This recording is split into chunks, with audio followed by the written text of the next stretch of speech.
नमस्कार दोस्तों, मेरा नाम है ईना और मैं हूं आपकी पर्सनालिटी डॉक्टर।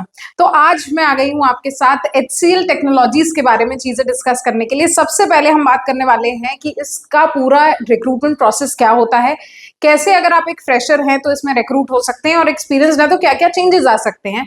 तो जिसमें से सबसे पहला हम बात करने वाले हैं इसके प्रोसेस के बारे में। सबसे पहले जब हम बात करते हैं तो एक रिटन एक एप्टीट्यूड टेस्ट जो होता है ये आपके साथ होगा, जिसमें एक ऑनलाइन इंटरव्यू टेस्ट आपके साथ होगा, जिसमें से क्वांटिटेटिव एबिलिटी के बारे में, वर्बल रीजनिंग के बारे में, इस तरीके के क्वेश्चंस आपसे पूछे जाएंगे। Usually this is for freshers and not for experience. वही मैंने कहा कि कुछ चीजें जो एक्सपीरियंस के लिए होंगी, कुछ फ्रेशर्स के लिए होंगी, तो ये दोनों में थोड़ा डिफरेंस है कि ये वाला राउंड जो है यानी आपका रिटन एप्टीट्यूड राउंड जो है असेसमेंट, ये कंप्लीटली फ्रेशर्स के लिए है। सेकंड आता है हमारा group discussion. Group discussion is specially for recruiters accessing that how the candidate is really performing. Really performing का मतलब क्या है, यहाँ पर वो आपके पर्सनालिटी ट्रेट्स को जज करेगा, यानी आपके प्रॉब्लम सॉल्विंग स्किल्स देखेगा, टीम स्पिरिट देखेगा, एबिलिटी टू कम अप देखेगा, इंस्टेंट सॉल्यूशंस देखेगा, कॉन्फ्लिक्ट रेजोल्यूशन देखेगा and more forming a teams into common topics and discussions. क्या कॉमन टॉपिक ऑफ डिस्कशन हो सकता है, ये सारी बातों पर यहाँ पे डिस्कशन होगा। आपकी एबिलिटी देखी जाएगी, आपकी पर्सनालिटी टेस्ट करी जाएगी, क्योंकि उसी के बेसिस पे जो है आपका सिलेक्शन निश्चित हो सकता है। अगर आपको लगता है कि सिर्फ टेक्निकल नॉलेज होने से ही सारी चीज जो है आप क्रैक कर सकते हैं, तो दैट्स रियली इम्पॉसिबल, क्योंकि without communicating your technical knowledge it becomes zero completely.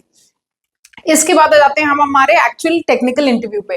तो टेक्निकल इंटरव्यू में सॉफ्टवेयर इंजीनियर्स जो होते हैं उनसे यूजुअली क्रिटिकल टॉपिक्स के बारे में, जिनके बारे में पूछा जाता है, that comes like Java, C plus plus, UNIX, Linux, data structure, algorithm etcetera. अब ये डिपेंड करता है कि आप किस तरीके की प्रोफाइल के लिए अप्लाई कर रहे हैं। उस पर्टिकुलर प्रोफाइल के बारे में आपके पास जो है एडवांस नॉलेज होना ही चाहिए।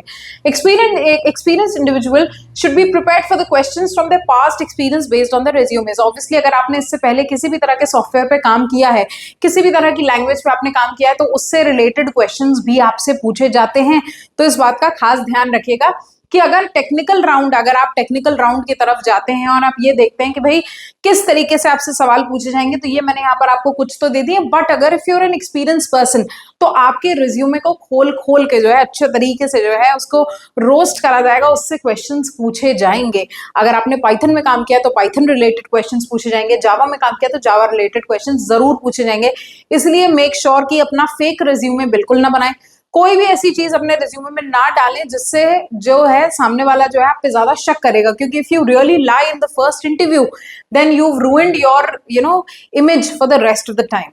So next is HR round. So the HR round is the final scenario based behavioral questions.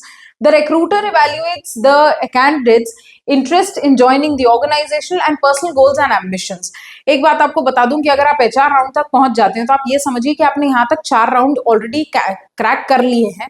HR round में मैंने कई बार लोगों को देखा है जो रिजेक्ट हो जाते हैं, उनका बिहेवियर पैटर्न जो है वो इतना अच्छा नहीं होता। क्यों नहीं होता? या तो वो ऑप्टिमिस्टिकली नहीं सोचते, या उनके गोल्स जो है वो कंपनी के गोल्स के साथ अलाइन नहीं करते, या तो वो बहुत ज्यादा एम्बिशियस नहीं होते कंपनी के गोल्स को लेकर और अपने गोल्स को लेकर। तो आपको यहाँ पर एक अच्छा रिप्रेजेंटेशन देना है अपने बारे में, जहां पर आप ऑर्गेनाइजेशन की इंटरेस्ट में जो काम कर रहे हैं वो तो आपको रखना ही है, साथ ही साथ आपके पर्सनल गोल्स जो है वो कैसे अलाइन करते हैं ये भी आपको देना है, और आपके एम्बिशंस कैसे जो है कंपनी की ग्रोथ को अफेक्ट करेंगे ये भी आपको कहीं ना कहीं सोचते हुए अपने जवाब देने पड़ेंगे। तो बहुत सिंपल से तरीके होते हैं जिनसे आप जवाब दे सकते हैं। अगर आपको इस मामले में कोई भी क्वेरी हो तो do write me here in the comment section and I will help you out how to answer these questions. आशा करती हूँ वीडियो समझ आया होगा, पसंद आया होगा। Signing off for now, your own personality doctor, bye telling you to do follow this process so that you can get selected in HCL Technologies.